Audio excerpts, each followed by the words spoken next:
AI라고 하는 것은 컴퓨터가 똑똑해지도록 만드는 과학의 한 분야인데요.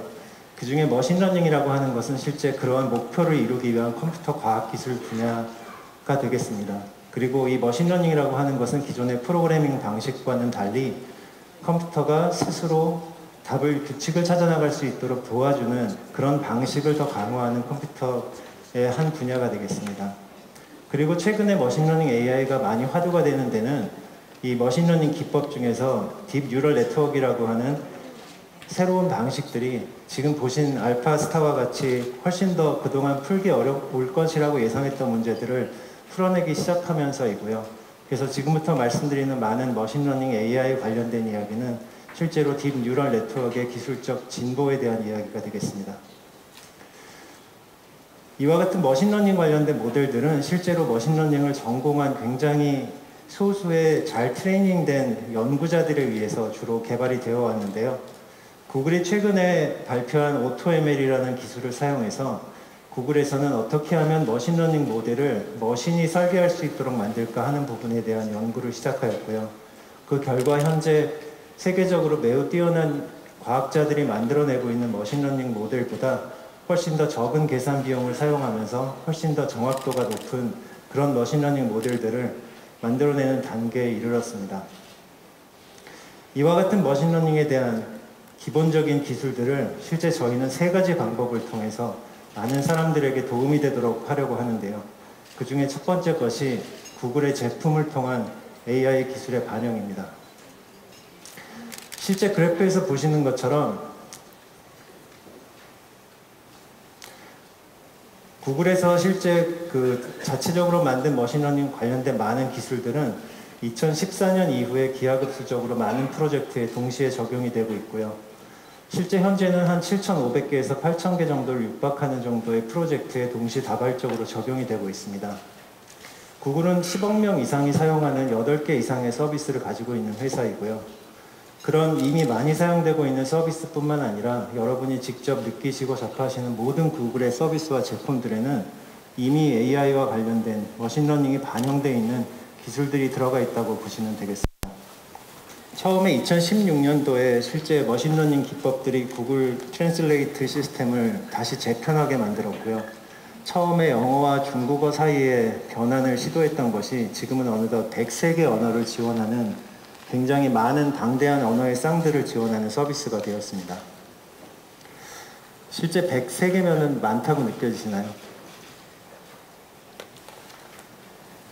현재 전 세계에는 100만 명 이상이 사용하는 언어의 수가 400개가 넘습니다. 그래서 저희는 아직도 가야 할 길이 굉장히 많이 남아있다고 생각을 하고요. 그런데 현재 전 세계에 디지털화가 되어 있는 컨텐츠의 절반은 영어로 구성되어 있고 그 나머지 절반이 영어가 아닌 언어들로 구성되어 있습니다. 이 말은 머신이 학습을 하고 싶은 데이터를 얻고 싶을 때 덜 사용되는 언어들에 대한 데이터를 얻는 것이 그만큼 더 어렵다는 것이고요. 그래서 이와 같은 문제들을 해결하기 위해서 구글은 2010년부터 지금까지 크라우드 소싱 방식을 통해서 굉장히 방대한 양의 데이터들을 수집을 하고 있는데요.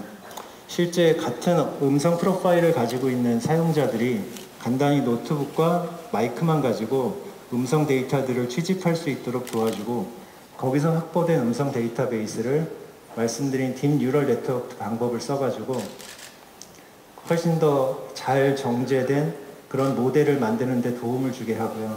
이런 다양한 언어들에 대한 기본적 이해와 음성에 대한 처리 능력을 가지게 되면 그런 것을 번역 서비스에만 쓸 수 있는 것이 아니고요.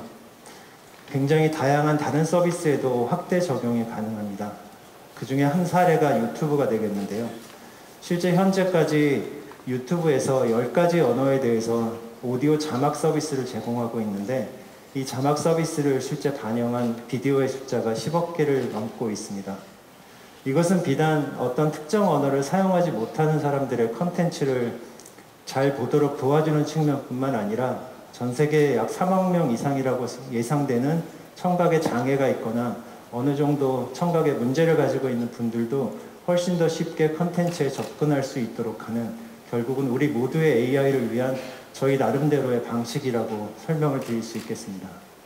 다음으로는 이와 같은 저희가 가지고 있는 AI 관련된 기술들을 실제 저희가 아닌 다른 외부에 있는 연구자들이나 회사들에서 쓸 수 있도록 하기 위한 저희의 노력에 대해서 말씀드리겠습니다. 앞서 많이 알고 계신 것처럼 텐서플로우는 2015년에 저희가 오픈소스를 한 이후에 지금까지 굉장히 급격한 사용량을 보여주고 있고, 실제 다른 여러 머신러닝 도구에 비해서 비교할 수 없을 만큼의 많은 사용자층을 확보해 가고 있습니다. 원래 구글 브레인 팀에서 전에부터 사용해 오던 도구였는데, 그것은 이제 외부에 공개를 하기로 정책을 바꾼 뒤에 이와 같이 많은 인기를 끌고 있는 것인데요. 방금 전에 보여드렸던 그 포트레이트 모드에 대한 사진을 얻는 그런 세그멘테이션 기법이라든지 이런 것도 모두 텐서플로우라는 머신러닝 도구를 써서 실제로 적용을 한 것이고요. 이와 같은 사례뿐 아니라 많은 딥 뉴럴 네트워크들을 다루는 사용성들에 대해서 텐서플로우는 거의 공통적으로 사용되는 도구가 되어가고 있고요. 이 텐서플로우는 클라우드에서 사용되는 굉장히 고성능의 컴퓨터뿐만 아니라 스마트폰이나 그거보다 훨씬 작은 IoT 기기에까지도 스케일러블하게 적용할 수 있는 프레임워크이어서 보다도 사용도가 높은 편입니다. 잠시 영상을 보시겠는데요. 이 영상이 뭘 하는 것 같으신가요? 차도를 따라 걸을 때는 녹색이 사라지고 인도를 따라 걸을 때는 다시 녹색들이 막 등장하는 비디오인데요. 실제 차도와 인도를 구분하는 동영상입니다. 이 모델도 텐서플로우를 사용해서 만들었는데요. 이거를 텐서플로우를 사용해서 만든 사람은 우리나라의 한 고등학생이고요. 평상시에 그 인도에 있는 점자 블럭들이 그렇게 잘 정비되어 있지 않은 것들을 보고 생각을 하다가 이것을 컴퓨터 그 카메라를 통해서 실제 인식을 시켜서 인도와 차도를 구분하게 할 수는 없을까라는 생각을 해서 이와 같은 것들을 만들게 되었는데요. 그 딥뉴럴 네트워크의 하나인 그 CNN이라는 모델을 사용해서 텐서플로우 도구를 사용해서 보시는 것과 같은 성능을 얻을 수가 있었습니다. 이와 같이 도구는 저희가 오픈할 때는 그것이 어떻게 사용될지는 저희도 알 수 없고요. 실제 다양한 사람들에 의해서 다양한 방식의 다양한 문제들을 푸는데 적극적으로 사용될 것으로 기대를 하고 있습니다. 하지만 이렇게 뛰어난 학생들만 있는 것은 아니고요. 텐서플로우나 그것을 기반으로 해서 저희가 클라우드에서 머신러닝을 도와줄 수 있는 그런 프로덕트를 만들곤 있지만, 그것에는 기본적으로 많은 양의 데이터들을 직접 수집하고 머신을 학습시키는 그 과정들이 모두 필요합니다. 그래서 이와 같은 것들을 노력을 최소화하도록 하기 위해서 저희는 저희가 수집한 많은 방대한 데이터들을 기반으로 한 굉장히 잘 튜닝된 머신러닝 모델들을 API라는 형태로 제공을 하고 있고요. 그래서 실제 이와 같은 기능들을 사용해서 새로운 서비스를 만들거나 기존의 제품들에 확대 적용을 할 수 있도록 하는 방향을 지원하고 있습니다. 들어보시면 아시겠지만 지금 머신러닝이라고 하는 것들이 동시다발적으로 굉장히 많이 사용되기 때문에 이와 같은 것들을 컴퓨터가 그러면 과연 어떻게 처리할 수 있을까? TPU는 Tensor Processing Unit이라는 것의 약자이고요. 실제 TensorFlow로 만들어진 모델을 하드웨어적으로 가속을 해서 그 어떤 다른 프로세서보다 빠르게 처리할 수 있는 전용의 칩이라고 보시면 되겠고요. 이와 같은 클라우드 TPU를 구글의 여러 데이터 센터에 확대 적용을 해서 실제 구글 내의 서비스, 10억 명 이상이 사용하는 그런 구글 내의 서비스뿐 아니라 외부에서 들어오는 여러 머신러닝 관련된 요청 사항들에 대한 컴퓨팅의 처리를 해내고 있습니다. 이와 같은 클라우드 기반의 머신러닝 기술들은 역시 또 다양한 사용 예들을 가지고 있는데요. 그 중에 하나가 뉴욕타임스가 최근에 진행한 클라우드로의 이전 케이스가 되겠습니다.